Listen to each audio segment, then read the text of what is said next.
बस कर दे अम्मी, अब रोने से कुछ बदल तो नहीं सकता ना। इस लड़की ने मुझे कहीं का नहीं छोड़ा। किस तरह से उस लड़के की माँ आके मुझे बातें सुना कर गई है। उसका एक एक लफ्ज मेरे कानों में गूंज रहा है। जिनकी अपनी औलाद इज्जत नहीं करती ना, तो दूसरों से क्या उम्मीद करे।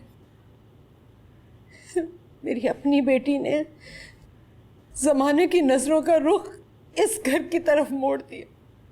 अब जो भी आएगा इससे भी बदतर सलूक करेगा। अम्मी ऐसे मत सोचें, और वैसे भी इसमें आपका कसूर थोड़ी है।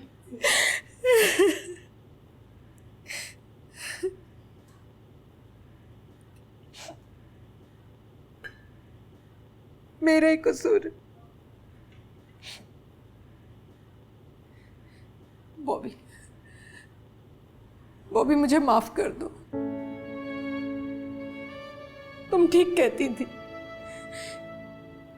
ये मेरे गुनाह की सजा है जो मेरी बेटी की शक्ल में मुझे मिल रही है। मैं कैसे भूल जाऊं। तुम्हारी बारात तैयार थी, मैंने उन लोगों को बेइज्जत करके घर से निकाल दिया था, लेकिन यकीन जानो वो भी, उसमें मेरा भी कोई कसूर नहीं था। तुम वाहिद सहारा थी इस घर का, तुम वाहिद जरिया माश थी, इसलिए मैंने ऐसा किया। लेकिन उसी की सजा मिली है मुझे मेरी बेटी की शक्ल में। मैं तुमसे माफी मांगती हूँ बॉबी, मुझे माफ कर दो। मैंने तुम्हारे साथ बहुत बुरा किया बॉबी, मैंने तुम्हारे साथ बहुत बुरा किया। कर जाए भाभी, मत कहे ऐसी बातें।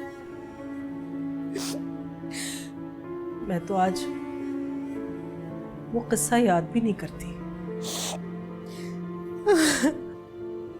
ठीक है, कभी अपने कमरे में अपने जहेज के सामान पर मट्टी सनी हुई देखूं तो वो धुंधली यादें ताजा जरूर हो जाती है, मगर मैंने कभी आपको बद्दुआ तो नहीं दी, क्योंकि मुझे अपने भाई की बच्चियां बहुत अजीज हैं। अपने भाई की औलाद के लिए मैं कभी बुरा कैसे सोच सकती हूँ। लेकिन उस दिन जब आपने सोया के जाने के बाद बानो पर इल्जाम लगाया तो मुझे बहुत बुरा लगा, क्योंकि बानो बहुत सादतमंद साबिर बच्ची है। उसने आपकी हर अच्छी बुरी बात को बहुत सब्र के साथ झेला है। तो कब का आपको माफ कर चुकी थी भाभी, और आज जब सोया अपने घर में आमिर के साथ खुश है तो हमें भी उसकी खुशी में खुश होना चाहिए।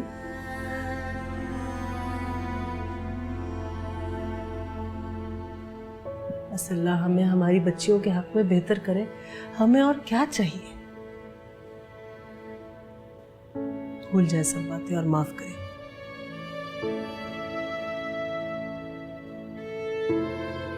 मैं ना मुँह खोली, मैं ना कुछ बोली, सैया